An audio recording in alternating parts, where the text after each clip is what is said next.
Осы мінез құлықты зерттейтін ғалымдар мына бір нәрсені айтады. Адам кейде бір қалай айтсақ, бір мұсылманға тән емес бір жаман қасиеттерге бой алдырып қоюы мүмкін дейді. Біреу қорқақ болып қалуы мүмкін дейді.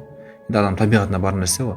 Енді біреу кішкене дүниеге келген кезде қытымырлау, сараңдау болып кетуі мүмкін дейді. Дүниені кім жақсы көрмейді? Бәрі жақсы көреді. Мұсылман да, басқа да көбірек дүние жинағысы келеді, көбірек дүние тапқысы келеді. Енді осы жерге келген кезде сараңдық ұстап, ол сараң болып қалуы мүмкін дейді. Бұның барлығына түсіністікпен қарауға болады дейді.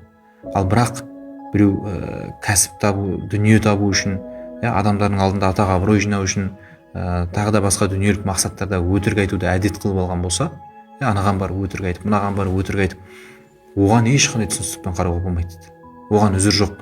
Сенің бойыңдағы басқа жаман қасиеттердің бәріне үзір бар, бірақ мына өтірікші деген қасиетіңе үзір жоқ сенің дейді. Өйткені сен шыншыл болуға міндеттісің дейді. Сол үшін де пайғамбар саллаллаху алейхи вассаламнан сұрайды ғой: Алланың елшісі, мұсылман адам қорқақ болуы мүмкін ба дейді. Әрине қорқақ болуы мүмкін дейді. Ол да адам баласы. Сараң болуы мүмкін ба дейді. Әрине сараң болуы да мүмкін дейді. Өтірікші болуы мүмкін ба дегенде жоқ дейді. Мұсылман баласы өтірікші болуы мүмкін емес дейді.